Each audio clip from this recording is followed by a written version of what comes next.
accélérer sur le digital pour accélérer les transformations sur le territoire. C'est l'ambition de la société Niji.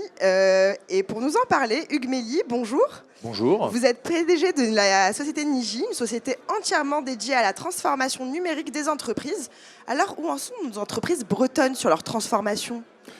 Les entreprises ont toutes pris conscience au cours de la crise sanitaire dans laquelle nous sommes encore de l'importance du numérique, à travers notamment deux grandes thématiques, celle du télétravail, la généralisation du télétravail pour les cols blancs et la mise en place des infrastructures technologiques nécessaires à ce télétravail, les tuyaux si je puis dire, et les postes de travail et la sécurité associée. Et puis le deuxième thème, c'est l'accélération de l'e-commerce, l'accélération des ventes en ligne, toutes les formes de click-to-collect, de call-to-collect, que sais-je encore. La nécessité finalement de continuer à vendre dans un monde qui n'était plus physique, qui n'était plus de contact direct, qui était totalement distanciel. Et ça contribuer à achever à quelque part la prise de conscience par les dirigeants de toutes les entreprises du fait que le numérique n'était plus une option, qu'il était au cœur des nécessaires transformations, qu'il touchait l'évolution des missions que se donnent les entreprises, des offres de produits et services, des modèles économiques associés, des organisations, de la façon de vendre et d'atteindre au final le client, l'usager, et aussi de l'évolution des usines. Donc toutes les entreprises sont engagées dans ces réflexions et dans des actions pour aller vers cette transformation numérique. Et quels enjeux pour la région ? Enjeux de compétitivité, c'est clair, parce que plus les entreprises se seront transformées, plus les entreprises auront dompté le numérique, tiré parti du potentiel de numérique, plus elles seront compétitives. Un enjeu de travail en réseau, travailler davantage entre plusieurs entreprises de plusieurs secteurs, un enjeu de mise en relation finalement, dans un monde plus distanciel. Un enjeu aussi d'accélération de l'internationalisation des entreprises, parce que le numérique permet d'aller toucher très loin des candidats à l'achat, des populations d'acheteurs, d'usagers.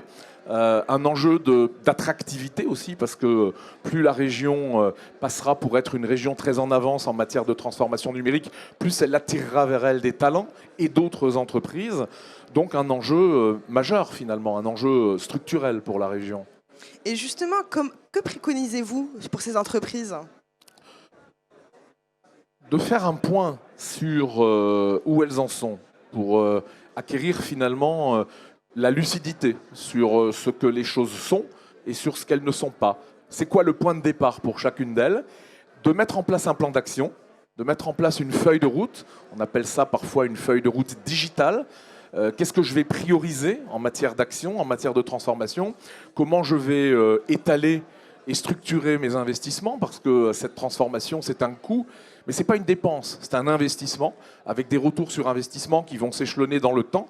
Donc il y a un travail de priorisation important à faire. Il y a un travail de réallocation de capacités d'investissement, d'autres thématiques dans lesquelles on avait parfois coutume d'investir par habitude et dans lesquels il va falloir moins investir pour réfléchir à quelque part la capacité d'investissement sur ce sujet numérique, de s'entourer de compétences, de faire venir des talents en leur sein, ce qui n'est pas toujours simple pour des PME qui sont très ancrés dans la ruralité du territoire. C'est pas toujours facile de faire venir des talents, de les recruter, de les fidéliser. Et donc, du coup, de s'ouvrir sur le monde extérieur, de partager avec leurs pairs des retours d'expérience pour acquérir à quelque part de la compétence et de travailler avec des sociétés dont c'est le rôle que d'accompagner cette transformation concrètement, comme Niji. Voilà, justement, enfin, pour ces chefs d'entreprise qui ne sont pas forcément familiers avec la culture digitale, qu'est-ce que Niji propose concrètement ? Concrètement, nos trois activités de conseil, de design et de réalisation. Donc en conseil, être capable d'éduquer finalement le dirigeant à ce que le numérique va avoir comme impact sur sa stratégie, une fois de plus sur la mission qu'il donne à son entreprise, sur l'évolution de son offre de produits et services, des modèles économiques sous-jacents, de la place qu'il prend dans les chaînes de valeur, dans les écosystèmes, de la façon avec laquelle il commerce, il vend, il distribue. Donc éduquer finalement le chef d'entreprise et ses principaux cadres à ce que le numérique a comme impact, parce que le numérique n'est jamais sans impact et il n'y a aucune entreprise qui puisse se défendre de cet impact, et mettre en place ensuite des solutions concrètes, opérationnelles, qui sont principalement des solutions logicielles, pour que cette transformation devienne réalité et pour que les salariés de l'entreprise disposent d'outils nouveaux, d'outils adaptés finalement à la transformation pour fonctionner quotidiennement et